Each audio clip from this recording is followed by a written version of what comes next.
Welcome. In this screencast, we're going to have a look at the cross-search function on the Litsearch website. So the first thing you're going to need to do is log on to litsearch.shu.ac.uk.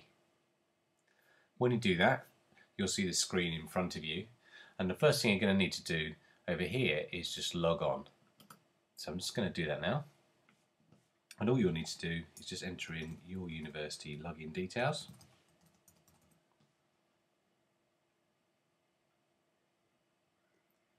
And all being well, you'll know you're logged in because your name will appear in this right hand corner over here.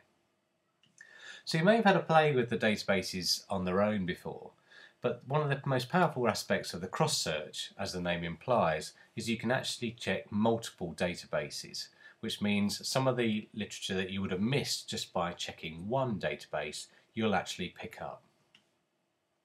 Fortunately, there's a bit of work done for you. Under subject, we can choose health and social care, and then you'll see that paramedic practice is listed. And this will just tailor some of the resources down to things that are more likely to be useful to you.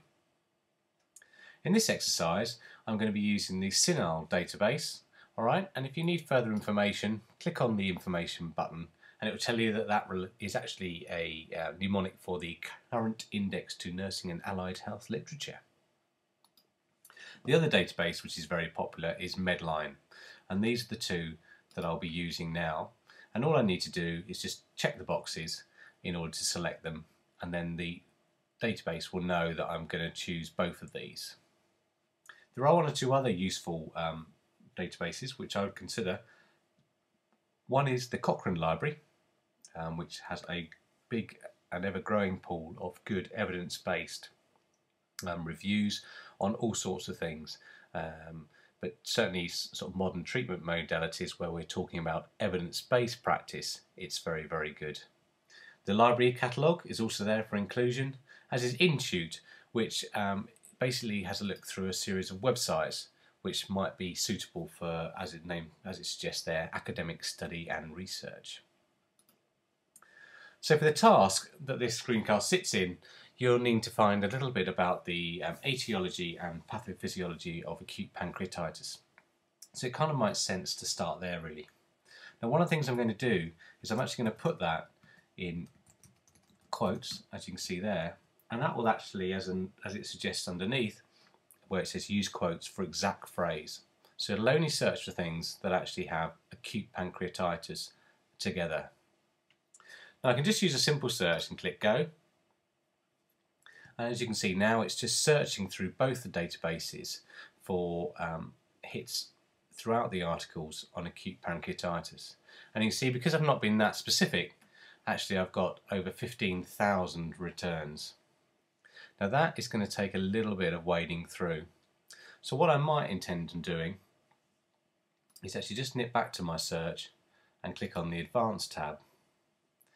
And although I'm going to enter acute pancreatitis like I did before, what I might do this time is under the Fields box is just look for things where acute pancreatitis occurs in the title, and then click go again. So remember, we had over 15,000 hits before, and hopefully this will just narrow it down a little bit. Yeah, well, it's narrowed it down a bit, but we've still got over 10,000 hits now, alright, which is just in the process of retrieving. So that's okay, but even so, that's still probably a little bit too many. And bear in mind, there are an awful lot of different journal articles relating to acute pancreatitis. And one of the things that we were looking at was the etiology. So I could use the refine button here, all right, or I could just go back to my search button, okay. And under this field, what I'll probably put is just get it to search for etiology. And I probably don't need to be too specific. Anywhere in the text is probably a reasonable idea, because it's unlikely that I'm going to find a journal article just on the etiology of acute pancreatitis. So we're off searching again. And this time that certainly has cut it down. We've gone from 10,000 articles down to basically 100. So this is probably a workable number. And although the cross-search function can do a lot of the legwork in sort of narrowing your search down by the search terms you use, undoubtedly at some point you are going to have to physically look through these and decide which ones might actually suit you. So I'm just having a look down here. The one at number 3 catches my eye, advances in the diagnosis of acute pancreatitis, and you can see here that early and accurate assessment of both the etiology and the severity, etc, etc. So that already has given me an indication that might be useful. Now there are shopping trolleys here, you notice, if you want to store these records and come back to them. Personally though, when I'm doing searches like this, I have a tendency to grab the journal articles and run with them. Now you notice here that these have a little green logo with the words FT and a tick. And that means that I can actually access the full text version of that article, which, given the fact that you're doing by distance learning, realistically you're going to want to go for these kind of articles. Unfortunately, that may mean that some of the articles which look like they'd be really interesting, you are not practically going to be able to actually view. So let's just have a look at this one here by Ricks. And what it'll do now is it's just taking me to a separate link. You can just ignore that. Let me just close that down. There we go. Excuse me. So this is the shoe links reference, which actually should enable me to get the full text. This is similar to the box that you would see if, just for example, I show you here, we'd gone to the catalogue. Let me just see what that was. That was the Postgraduate Medical Journal. Okay. What we can also do is, if I've gone to the library catalogue here at catalogue.shu.ac.uk and clicked on the journal search, oops, I missed off the L. Here you can see there's an electronic link to that journal. So if I had the direct reference from some other means, say, then what I could actually do, if I just show you the original one, okay, here you see that I've still got the original link, the Highwire Press BMJ Publishing Group, and there's also a Highwire Press free link as well. Now on occasions, Litsearch does misbehave and may not always take you straight to the full text article. So it may be that you could use this way, i.e. going through the catalogue and entering the journal directly. You might be able to still get hold of the full text version of that journal article. It's just another way, you know, in the best will in the world, all computers have a few quirks. Okay, so I'll just shut that down. And there we are. So all I need to do now, you can see the information about the year, the volume, the issue number, and the starting page of this article I want is already entered. So touch wood, if I just click on the Get Full Text icon,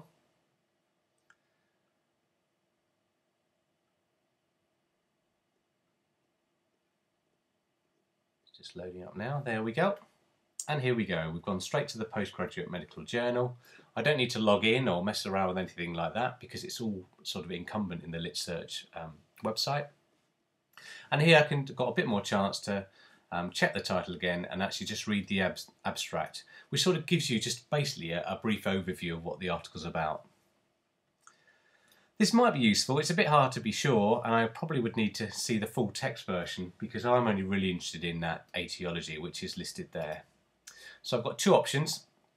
If I want to see the full text actually on my web screen there, I can just click on that full text icon. But my personal preference is actually to get the PDFs, which generally render as you would expect to see the journal article if it had appeared in the journal itself. And bear in mind, you can still print these off. Okay, and here we've got some reasonable couple of paragraphs about the etiology of acute pancreatitis, and that actually might help me in answering my question. All I need to do is save it, and depending on how your web browser's set up, you may have a little save disk icon up the top up here somewhere possibly.